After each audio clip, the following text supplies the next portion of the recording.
Hello, my name is Philip Savard. I'm a professional trumpet player and teacher, and I'm the creator of a new book called Buzz Choir.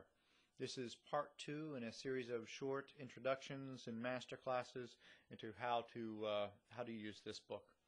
Now, I've been asked about the book, is it only to be used as for buzzing on the mouthpiece? And really, buzzing on the mouthpiece is merely a vehicle to become good at playing on the trumpet.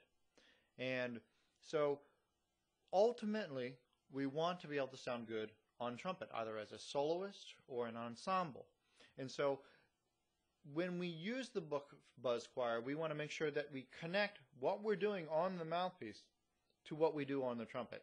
Now, what that means is we're going to do some playing on the mouthpiece and work our way to be able to do it on the trumpet, to be able to play in the accompaniment, in the music, with the accompaniment, and to be able to take your part and be able to fit with it, and to develop your ensemble skills with the other parts that are being played with the CD. So what I'm going to do is focus a little bit on intonation. Now, intonation is an ensemble skill. Basically, your ability to take your note and tune it with the rest of the group. Now, what that means is when you're playing a C, C is a range of notes. It's a range of sounds. C can go, if you go lower and lower and lower, eventually it becomes a B natural. You go higher and higher, it eventually becomes a C sharp. So you have this range, and depending upon where your orchestra or your band is tuned, you want to place that C in a different spot.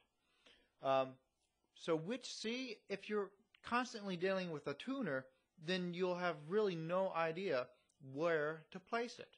So you must use your ears, and more importantly, your imagination, so that you can hear what's going on in the rest of the ensemble, and to be able to create something from your melody line or your harmony part to fit in with the rest of the ensemble. So first and foremost, you've got to be able to look at that page and be able to know what your music sounds like. And not just your music, but your music with lots of detail. And part of that detail is the very subtleties of the color of your note and how it fits in with the rest of the group. So what I'm going to do today is work on, this is out of the volume 2 of Buzz Choir. This is number 10. This is concert B minor, or C sharp minor on my B flat horn. And I've chosen to use a B flat rotary today because this is one of those horns that that in this particular key, it's a bit rough around the edges. It really takes quite a bit of mental power. I have to do extra focus to be able to get this horn to be able to play in tune in this key. Now, it doesn't mean you can't play in tune in it, but it means it requires extra focus just because of the particularities of where the notes lie and how this particular instrument responds and the way the overtones match up with the other notes that are being played. So,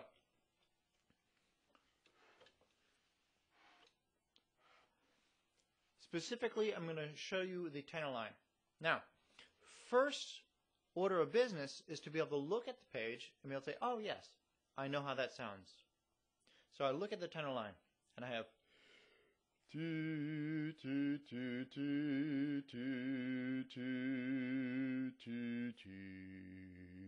Now, not everybody has that ability or has developed the ability to be able to look at that page and go, oh, I know exactly what that sounds like. So you can go to a piano and you can, if you'd like to, the book comes with C parts, so you can go to the piano and you know exactly what notes to do. So your first note is a concert D sound. You know,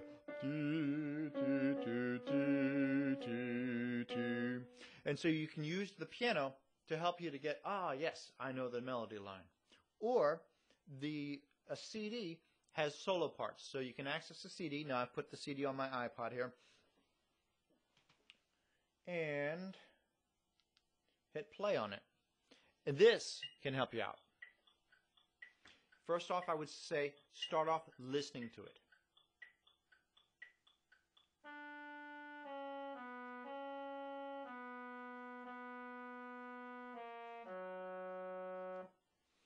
And so as you listen to the line, internalize it.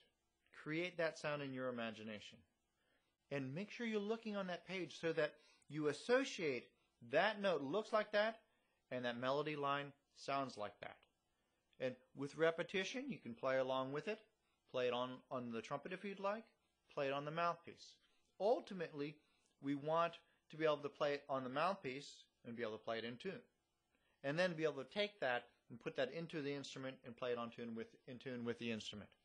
Now, the next step is once we can play it on the mouthpiece, in tune,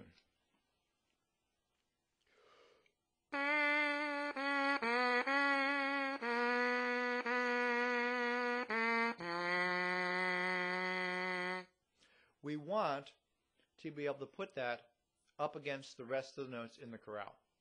So what I'll do is I'll go to the track number 10 on this CD, and what this is the 4-part harmony with this chorale.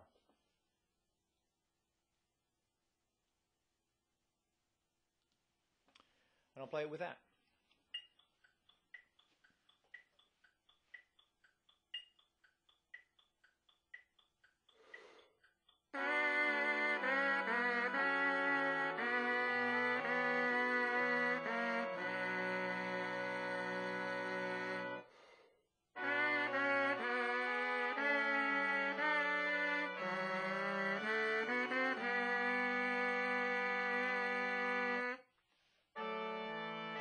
And so that's the next step.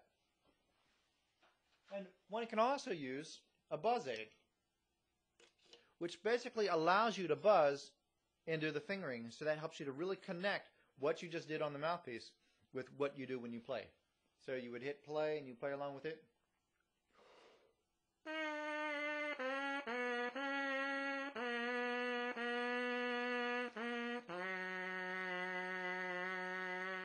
Like that.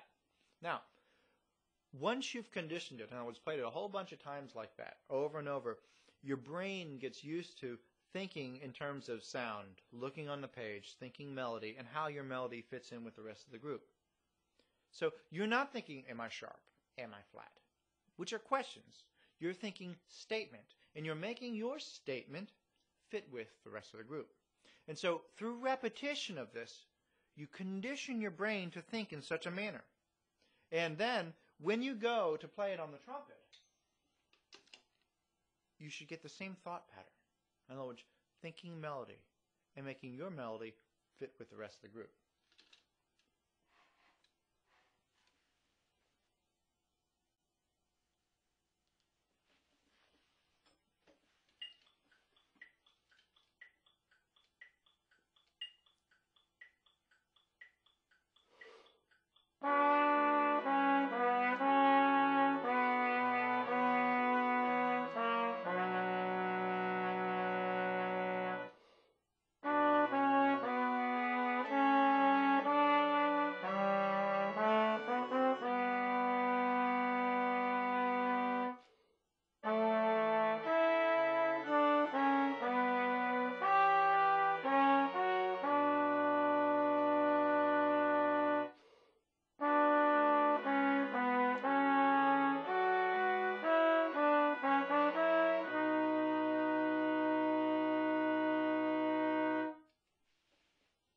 And hold on one second.